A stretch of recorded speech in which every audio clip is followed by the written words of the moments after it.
প্রধান দুই দফা দাবি হচ্ছে আমরা তথ্য প্রকল্পে জনবল সহ রাজস্ব চাই। আর দ্বিতীয় দফা দাবি হচ্ছে বিভিন্ন সময় আমাদের বেতন থেকে এবং বিভিন্ন ভাতা থেকে কর্তন করা হচ্ছে টাকা পয়সা আমরা ফেরত চাই। এই দুই দফা দাবি নিয়ে আমরা এখন অবস্থান কর্মসূচি 15 দিন যাবত পালন করছি। আমরা চাই আমাদের উপরমহল, আমাদের অভিভাবক, আমাদের প্রধান উপদেষ্টা মহোদয়, আমাদের মহিলা ও শিশু বিষয়ক মন্ত্রণালয়ের উপদেষ্টা মহোদয়, আমাদের পিডি মহোদয়, আমাদের সচিব মহোদয় সবাই নারী, উপদেষ্টা মহোদয় বাদে ওনাদের কাছে আমাদের দাবি যে ওনারা যেন আমাদের সাথে এসে কথা বলুক। আমরা মেয়েরা এই 15 দিন যাবত এখানে কষ্ট করে বসে আছি, রোদ বৃষ্টি, অনেকে ছোট ছোট বাচ্চা নিয়ে আসে, অনেকে বাড়িতে ছোট ছোট বাচ্চা রেখে আসছি। সব তাদের কষ্ট যেন অনুভব করে, আমাদের সবার কষ্ট অনুভব করে ওনারা যেন আসেন, আমাদের সাথে একটু কথা বলেন, আমাদের দাবি দাওয়াগুলো যেন একটু শুনে, আমাদের ন্যায্য দাবিগুলো শুনে যেন ওনারা আমাদের দাবি পূরণ করেন এবং আমাদেরকে যেন এই বাড়িতে ফেরত পাঠানোর ব্যবস্থা করেন, সেই দাবি জানাচ্ছি। আমরা দেখেছি যে আপনারা এখানে ঈদ উদযাপন করেছেন, আসলে কিভাবে কেটেছে? এখানে আসলে ঈদ উদযাপন বলা যাবে না, উদযাপন শব্দের সাথে একটা আনন্দ, একটা সুখের অনুভূতি থাকে।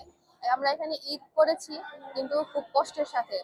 ঈদ মানুষ পালন করে বাড়িতে বসে, এটা কুরবানি ঈদ, যেহেতু ত্যাগে মহিমায় পরিপূর্ণ ঈদ, পরিবার পরিজন নিয়ে আনন্দের ঈদ। কিন্তু আমরা এখানে সবাই যারা মা আছে, ছোট ছোট বাচ্চা, পরিবার পরিজন সবাই বাড়িতে রেখে এসেছে। এখানে আমরা আমাদের আনন্দ, আমাদের অনুভূতি, আমাদের সুখের জিনিসগুলো ত্যাগ করে আমরা এখানে কুরবানির ঈদ করেছি, উদযাপন করিনি।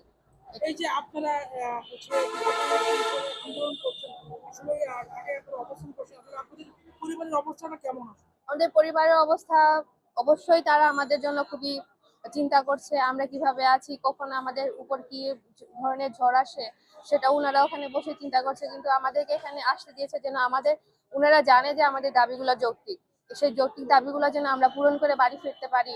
আমরা আমাদের আমরা নারী, আমরা নারীর ক্ষমতায়নে কাজ করি। এখন আমরা নারীর ক্ষমতায়নে, প্রান্তিক মহিলাদেরকে নারীর ক্ষমতায়নে কাজ করতে গিয়ে যদি আমরা এই প্রায় 2000 নারী যদি ক্ষমতাহীন হয়ে বেকার হয়ে যায়, এটা কি সরকারের বোঝা হবে না?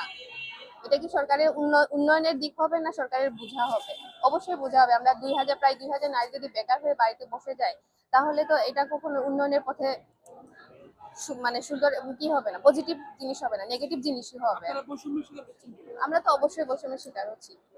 আমরা সবাই বৈষম্য বিরোধী আন্দোলনে সবাই সাপোর্ট করেছি, কিন্তু আজ এই সময়ে এসে আমরা নারীরাই বৈষম্যের শিকার হচ্ছি। আমরা এই যে 15 দিন ধরে এখানে বসে আছি, আমাদের দিকে কেউ দেখার মানুষও নাই, আমাদের সাথে আসে কথা বলার মানুষ নেই, আমাদের দিকে আমাদেরকে একটা আশ্বাস বাণী দেওয়ার মানুষ এখন পর্যন্ত আমরা দেখলাম না।